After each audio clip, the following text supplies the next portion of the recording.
صحابی سے روزے کی حالت میں اپنی بیوی سے ہم بستری ہو گئی. مسئلہ یہ ہے کہ روزے کی رمضان میں کے روزے میں اگر زوجہ سے ہم بستری کر لے, مکمل ہم بستری اگر ہو نا, پھر کفارہ ہوتا ہے. تو 60 روزے رکھنا لازم ہے. سمجھ رہے کتنے روزے؟ 60 روزوں کی طاقت اگر نہیں ہے, مثلا کوئی بوڑھا ہے بیمار ہو جائے گا, تو پھر وہ 60 مسکینوں کو 2 ٹائم کا کھانا کھلائے. ایک صحابی سے یہ کام ہو گیا, نبی صلی اللہ علیہ وسلم کے پاس آئے, یا رسول اللہ, اور بڑا دلچسپ واقعہ ہوا کہ میری زوجہ جو تھی وہ کہیں جا رہی تھی تو ان کی پنڈلی نظر آ گئی اور میں بالکل بے قابو ہو گیا. یہاں تھوڑی سی حیا کے خلاف بات ہے, لیکن ایک بات بتا دوں, یہ جو انٹرنیٹ پر بےہودہ چیزیں دیکھتے ہیں نا آج کل لوگ, فلمیں, فحش, اس سے سب سے بڑا نقصان پتہ ہے کیا ہوتا ہے؟ انسان کی اپنی بیوی کی طرف رغبت کم ہو جاتی ہے. اس نے اتنا کچھ, اتنے ڈیزائن دیکھ لیے ہیں کہ اب اس کو اپنی بیوی پھیکی سی معلوم ہوتی ہے. بیزار ہوتا ہے کہ اللہ کرے ایک ٹرک کے نیچے آ کے مر جائے. بچوں کی ماں ہونے کی وجہ سے تو تھوڑا خیال کر رہا ہوتا ہے, لیکن جو ایک اللہ نے مرد کی عورت کی طرف رغبت رکھی ہے میاں بیوی میں, تو ایک بہت بڑی وجہ یہ بھی ہوتی ہے, وہ رغبت ختم ہو جاتی ہے. یہ اس آدمی کو دنیا میں عذاب ملتا ہے جو حرام کاریوں میں اپنی نگاہوں کو برباد کرتا ہے. اس کی مثال ہے, آپ باہر جائیں اور کبھی بہاری بوٹی کے قریب سے گزر رہے, کبھی شامی کباب, اتنی خوشبوئیں آ کے گھر کی دال اچھی لگے گی آپ کو, ہے بھائی؟ اور آپ کے پاس وہ پیسے ہیں نہیں اتنی بوٹیاں خریدنے کے, تو بہتر نہیں ہے کہ آپ ایسے ہوٹلوں کے قریب سے گزرے ہی نہیں, آپ کے ناک میں خوشبو ہی دال کی جائے تو آپ کو وہ دال اچھی لگے گی. پھر اس دال کھانے میں وہ مزہ آئے گا آپ کو جو ایک امیر آدمی کو کباب کھانے میں آتا ہے مزہ. تو حرام کاری کرنے والے آدمی کا گھر تباہ ہو جاتا ہے کیونکہ اس کو اپنی بیوی کی طرف رغبت نہیں رہتی. اب دیکھو, صحابہ کرام نظروں کی حفاظت کرتے تھے, تو زوجہ کی پنڈلی نظر آئی ہے, وہ کہیں پانی مانی میں کہیں گزرنی ہوگی تو انہوں نے اپنی پائنچا تھوڑا سا اوپر کیا تو وہ پنڈلی نظر آئی, تو بے صبری, یعنی مطلب یہ کہ برداشت سے باہر معاملہ ہو گیا. یہ کتنی رغبت تھی, آج ہے کوئی؟ اس نے اتنا کچھ انٹرنیٹ پر, ٹیلی ویژن پر ننگی فلمیں اور فحش چیزیں اور ایسے ایسے چہرے اس نے دیکھ لیے کہ اب اس کو اپنی بیوی پسند ہی نہیں آتی. تبھی گھر برباد ہو رہے ہیں, ادھر ادھر منہ کالا کرتا ہے, عورتیں پریشان ہیں. اتنی خواتین کے فون آتے ہیں اپنے شوہروں کے بارے میں کہ موبائل میں درجنوں لڑکیوں کے نمبر ہیں, لڑکیوں سے فحش باتیں, لڑکیوں سے دوستیاں. مجھے یہ بات بتاؤ, یہ جوانی کب تک برقرار رہے گی؟ کل تمہارے بچوں کو پتا چلے گا نا ہمارا باپ ایسا تھا, بچہ بھی یہی حرکتیں کرے گا. سمجھ میں آ رہی ہے بات؟ بچہ کیا کرے گا؟ بچہ بھی یہی کچھ کرے گا, اور پھر ایسا بچہ بڑھاپے میں اپنے باپ کی خدمت نہیں کرے گا. یہ بتا دوں, وہ عیاشی کرے گا, عیاشی کہے گا ابا کو اولڈ سینٹر میں داخل کرو, یہ ٹینشن ہے میرے لیے. تو اس لیے اپنے گھروں کو پاکیزہ بناؤ. اور خواتین کو میں ایک نصیحت کرتا ہوں, اگر آپ کے شوہر سے اس قسم کی کچھ فحش حرکتیں ہوتی ہیں, خدا کے لیے قیامت تک بھی اپنے بچوں کو اس پر مطلع نہ ہونے دیں. عورتیں پیٹ کی ہلکی ہوتی ہیں, شوہر کی ساری باتیں اپنے خاندان میں کر دی, اس کی عزت کا جنازہ نکال دیا. اب شوہر بعد میں بعض دفعہ توبہ کر لیتا ہے, وہ توبہ تو کرتا ہے مگر اس کے خاندان میں وہ ذلیل ہو گیا, اور خاندان والے اس کے اولاد کو بتا دیتے ہیں یہ ساری باتیں. جب اولاد کے دل میں باپ کے بارے میں یہ خیال آ گیا کہ ہمارا باپ بےہودہ ہے, فحش ہے, تو اب یاد رکھو پھر وہ اولاد اپنے باپ کو کبھی بھی باپ نہیں مانے. اس سے نقصان کس کا ہوگا؟ اولاد کا بھی نقصان ہے اس میں. باپ تو جیسا بھی اس کی بزرگی دل میں ہونی چاہیے. تو صحابی نے کیا فرمایا کہ میں بے قابو ہوا اور مجھ سے یہ حرکت ہو گئی. تو رسول اللہ صلی اللہ علیہ وسلم نے ارشاد فرمایا کہ 60 روزے رکھو. کتنے؟ 60. انہوں نے فرمایا یا رسول اللہ اس کی استطاعت نہیں ہے. فرمایا 60 مسکینوں کو کھانا کھلاؤ. فرمایا اتنے پیسے نہیں ہیں, خود مسکین ہوں. اب کیا کریں؟ قرآن حکم تو یہیں تک ہے کہ جب پیسے آ جائیں تو کر دینا, صبر کرو. لیکن آپ صلی اللہ علیہ وسلم نے یہ سوچ کے بھی تھوڑی سی تو سزا ملے نا ان کو, چلو وہ تو جب اللہ صحت دے گا 60 روزے رکھ لیں گے, پیسہ دے گا تو 60 غریبوں کو کھانا کھلا دیں گے, لیکن تھوڑی سی فی الحال سزا ملنی چاہیے.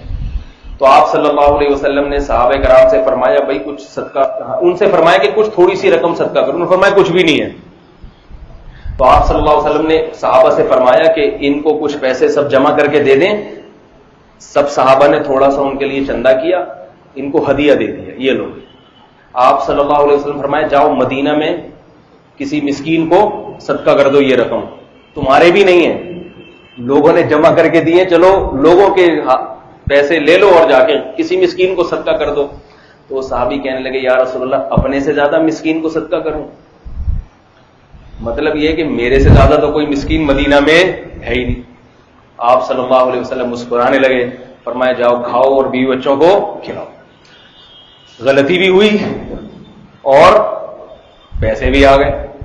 تو یہ نبی صلی اللہ علیہ وسلم نے ان کے ساتھ محبت کا معاملہ کیا. تو ایسے مساکین کو نبی حکم کیا دے رہے ہیں؟ صدقات و خیرات کا. قرآن حکم کیا دے رہا ہے؟ والدین پہ خرچ کرو، رشتہ داروں پہ، غریبوں پہ، مسکینوں پہ. کیوں بتا رہا ہے قرآن کہ بھائی جتنے ہو اسی میں سے کر دیا کرو، اسی میں سے کر دیا کرو. حدیث میں آتا ہے رسول اللہ صلی اللہ علیہ وسلم نے فرمایا اتقوا النار ولو بشق تمرۃ، جہنم کی آگ سے بچنے کی کوشش کرو. یاد رکھو اللہ کے غصے کو صدقہ جتنا ٹھنڈا کرتا ہے نا، اتنی کوئی چیز ٹھنڈا نہیں کرتی.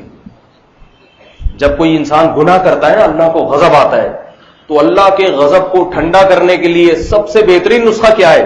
توبہ تو ہے، توبہ تو فرض ہے.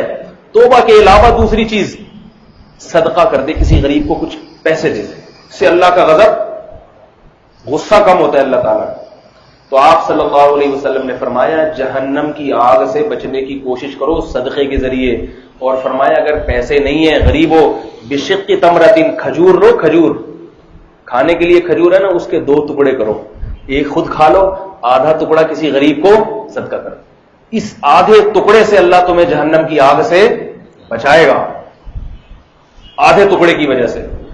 تو یہ جس غریب کے پاس یہی ہو، ایسا نہ ہو کہ میں اور آپ کی کھجوریں لے کے چٹانا شروع کرتے ہیں غریبوں کو کہ بھئی آدھے ٹکڑے سے ہوتا ہے. ہم اور آپ کو اللہ نے بہت اچھی حیثیت دی ہے، ہمیں تھوڑا سا زیادہ خرچ کر دینا چاہیے.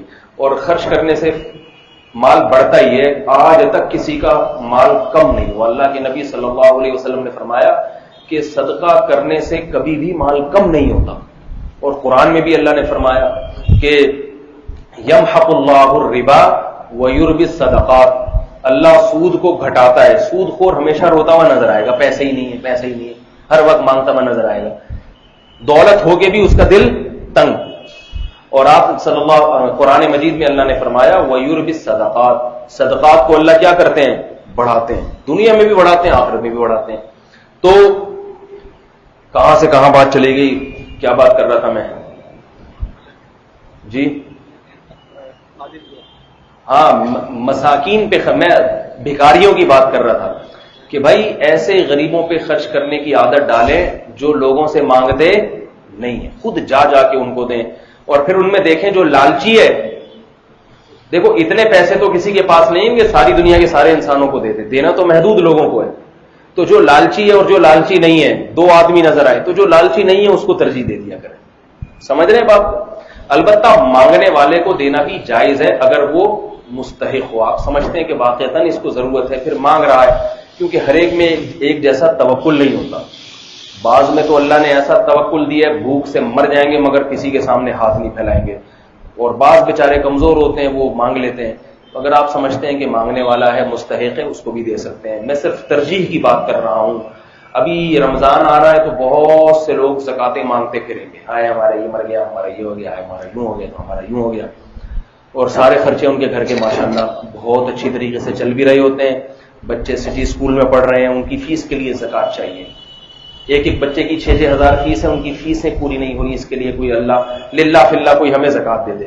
حالانکہ جس کے بچے سٹی اسکول میں پڑھ رہے ہیں، میں سمجھتا ہوں اس کو چاہیے کہ وہ غریبوں کو زکات دے. آپ کے پاس اتنا پیسہ ہے تبھی تو اتنی اسکول میں پڑھا رہے ہو آپ. تو یہ جو ہے نا اس طرح سے کرنا چاہیے. تو خادموں کے ساتھ حسن سلوک کیا ہوا کہ رمضان میں ان خادموں کو، رمضان کیا نہیں تو کسی بھی مہینے میں، ان کو جتنی اجرت بنتی ہے وقت سے پہلے دے دیں، جتنی بنتی ہے اس سے تھوڑی سی زیادہ دے دیں. اور رمضان میں خاص طور پر نبی صلی اللہ علیہ وسلم نے حکم دیا ہے کہ مزدوروں اور خادموں سے پر رحم کیا جائے، ان سے کام کم لیا جائے. بہت سے کمپنیوں کے مالکین ایسے بدبخت ہیں کہ وہ رمضان میں شرط لگاتے ہیں کہ مزدور کو روزہ رکھنے کی اجازت نہیں، کیونکہ وہ کہتے ہیں روزہ رکھ کے کام کم کرے گا. اس حرام خور کو معلوم نہیں ہے کہ رزق دینے والا کون ہے؟ اللہ ہے. بعض نماز نہیں پڑھنے دیتے کہ نماز پڑھے گا نا تو یہ کمپنی کا نقصان ہوگا. اس یہ بڑی بدبختی کی بات ہے.